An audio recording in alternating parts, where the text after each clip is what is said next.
రైతులందరికీ నమస్తే.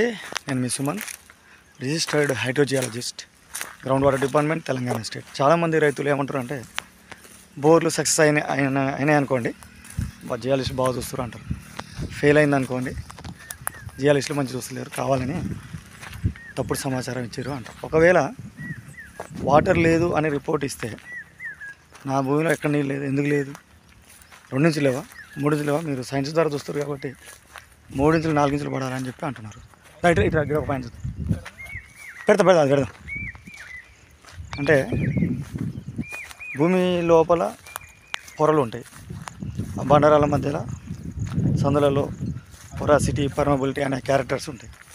అవి లేనప్పుడు మనం ఏం చేయలేం కదా, అంత మాత్రాన కొత్తగా వచ్చి ఫ్రీగా వచ్చి చేయలేం కదా. అన్నిసార్లు 3 ఇంచులు 4 ఇంచులు పడాలంటే పడవు.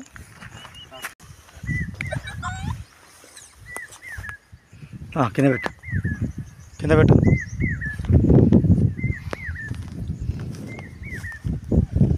ఇలాంటి బండరాలల్లో పగుళ్ళు ఉంటాయి, వస్తే అవకాశం, వాటర్ వచ్చే అవకాశం ఉంటుంది.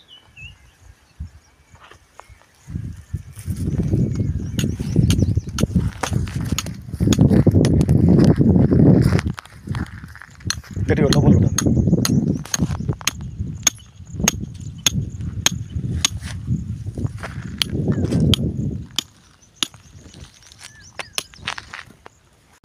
గ్రౌండ్ వాటర్ సర్వేయర్ మీ ల్యాండ్కి వచ్చాడంటే అక్కడ మీ భూమి లోపల ఎలాంటి మార్పులు ఏర్పడ్డాయి, అంటే మట్టి లోపల తేడాలు ఏమైనా ఉన్నాయా, నల్లరేగడి ఉందా, ఎర్ర నేలలు ఉన్నాయా, ఏ విధమైన రాళ్ళు ఉన్నాయి, ఏ విధమైన మినరల్స్ ఉండే అవకాశం ఉంటాయి అని దాన్ని తెలుసుకొని ఒక సైంటిఫిక్ మెథడ్ ద్వారా స్కానర్ సహాయంతో రెసిస్టెన్స్ని లేకుంటే ఫ్రీక్వెన్సీని కనుక్కొని మీ భూమి లోపల ఏముందో చెప్పడానికి ప్రయత్నం చేస్తాను. నేను చాలా వీడియోలలో కూడా చెప్పిన, జియాలజిస్ట్ సర్వే చేసిన మాత్రాన 3 ఇంచుల నీళ్ళు వస్తాయి అని అనుకోవాలి. ఎందుకంటే అక్కడ మీ భూమి లోపల ఉన్న భూగర్భ జలాలు ఏ విధంగా నిల్వ ఉన్నాయి అనే లోతుని అంచనా వేసి ఎన్ని ఇంచుల వరకు నీళ్ళు రావచ్చు అని చెప్పడం జరుగుతుంది. సక్సెస్ రేట్ అనేది 100% ఇవ్వడం అనేది అసాధ్యం. ఏ పద్ధతుల ద్వారానైనా సక్సెస్ కావాలని కోరుకుంటాం. మేము కూడా అదే విధంగా సర్వే చేస్తాం. సార్ మాకు నమ్మకాలు ఉన్నాయి, అక్కడ చెప్పి పెట్టండి సార్, అక్కడ రావు అంటే వేసుకుంటామంటారు, వేస్తారు.